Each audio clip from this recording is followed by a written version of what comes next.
Hello friends, welcome on my channel. बच्चों, आज की वीडियो में हम डीएवी पब्लिक स्कूल की हिंदी की पाठ्य पुस्तक भाषा माधुरी का क्लास 4th का हिंदी का लेसन नंबर 3 रीड करेंगे, जिसका नाम है बच्चों अनोखा ढंग। ठीक है, तो चलिए इसको रीड करना शुरू करते हैं। वीडियो को ध्यान से देखिएगा और अच्छे से लेसन को समझिएगा। तो देखते हैं। नोआखली की घटना है। नोआखली क्या है? एक जगह का नाम है हमारे भारत में, कोलकाता में।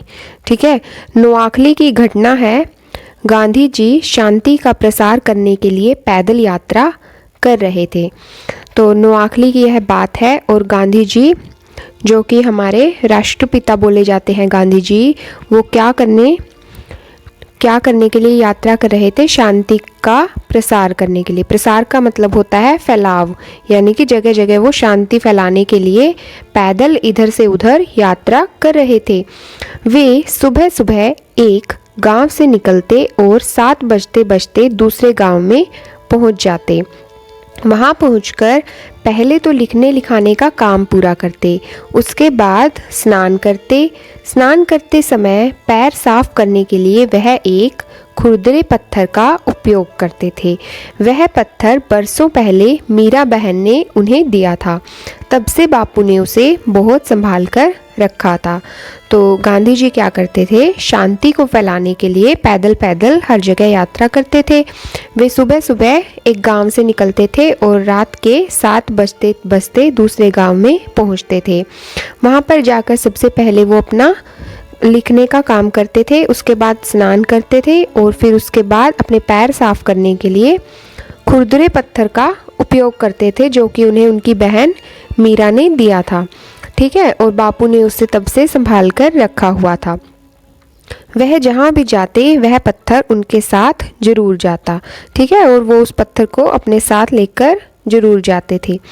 एक गांव में गांधी जी पहुँचे। उनके स्नान की व्यवस्था करते समय मन्नू बहन ने देखा कि पत्थर तो वहाँ है ही नहीं। बहुत ढूंढा लेकिन नहीं मिला। उन्होंने बापू को पत्थर के खो जाने की बात बताई और कहा, कल हम लोग जिस जुलाहे के घर ठहरे थे वहीं रह गया होगा, अब क्या करूं? बापू ने कुछ देर तक सोचकर कहा, तुम खुद वहां जाओ और पत्थर को ढूंढकर ले आओ। अकेली ही जाओ, एक बार परेशानी उठाओगी तो दूसरी बार नहीं भूलोगी। ठीक है, तो एक बार क्या हुआ, गांधी जी एक गांव में गए। वहाँ पर मन्नू बहन ने जब उनकी स्नान की व्यवस्था कर रही थी तो उन्होंने देखा कि वहाँ पर उनका पैर रगड़ने वाला पत्थर तो है ही नहीं। मन्नू बहन ने उसको बहुत ज़्यादा ढूंढा लेकिन वह उसे नहीं मिला। फिर उसने क्या किया, बापू को, महात्मा गांधी को वह बात बताई कि वह पत्थर तो गुम हो गया है। उसके बाद मन्नू ने कहा, कल हम जिस जुलाहे के घर ठहरे थे, जुलाहा कौन होता है? कपड़े बुनने वाला होता है। ठीक है, जुलाहा हम बोलते हैं जो कि कपड़े बुनता है। तो मन्नू ने कहा कि वह उसके घर रह गया होगा, अब क्या करूं? तो बापू ने कहा, तुम वहां जाओ, अकेले ही जाओ और पत्थर को लेकर आ जाओ। अब एक बार तुम परेशानी उठाओगी तो दूसरी बार तुम पत्थर को कभी नहीं भूलोगी। ठीक है, उसके बाद देखते हैं। मन्नू बहन ने पूछा, किसी स्वयं सेवक को साथ ले लूं? तो मन्नू ने कहा, क्या मैं किसी को साथ ले जाऊं? ठीक है, बापू ने कहा, क्यों? मन्नू चुप रह गई। यह नहीं कह सकी कि अकेले जाते हुए डर लगता है। बात यह है कि नोआखली में नारियल और सुपारी के जंगल थे, कोई भी रास्ता भूल सकता था। इसके अलावा मन्नू तब 15-16 साल की ही तो थी, अकेली कभी कहीं गई नहीं थी। बापू के क्यों का जवाब उससे देते नहीं बना। तो जब मन्नू ने गांधी जी से पूछा कि क्या मैं किसी को साथ ले जाऊं, तो बापू ने उसे मना कर दिया।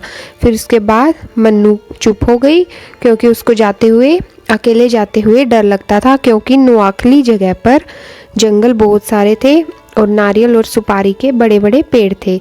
ठीक है, वहाँ पर कोई भी रास्ता भूल सकता था और मन्नू उस टाइम 15-16 साल की ही थी और ना ही वह कभी अकेली कहीं गई थी।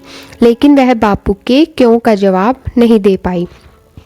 जिस रास्ते से वे लोग आए थे उसी रास्ते पर चल पड़ी। तो जहाँ से वो पहले आए थे मन्नू ने क्या किया, उसी रास्ते पर चलना शुरू कर दिया। पैरों के निशानों को देखती खोजती वह किसी न किसी तरह अगले गांव में पहुंच ही गई। तो मन्नू ने क्या किया, पैरों के निशानों को देखकर अगले गांव में पहुंच गई। जुलाहे का घर भी मिल गया। उस घर में बुढ़िया रहती थी।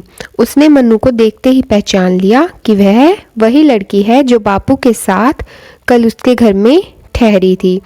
तो जब वह दूसरे गांव में पहुंची तो उसने जुलाहे का घर ढूंढ लिया और वहां पर एक बुढ़िया रहती थी। बुढ़िया ने मन्नू को देखकर पहचान लिया कि वह कल बापू के साथ हमारे घर पर आई थी। उसने बड़े स्नेह से मन्नू का स्वागत किया। तो बुढ़िया ने क्या किया, मन्नू का बड़े प्यार से स्वागत किया। एक तो बापू पर खीज, दूसरे इतना लंबा पैदल सफ़र। खीज का मतलब होता है गुस्सा आना यानी कि झुंझलाहट। तो उसे बापू पर गुस्सा आ रहा था।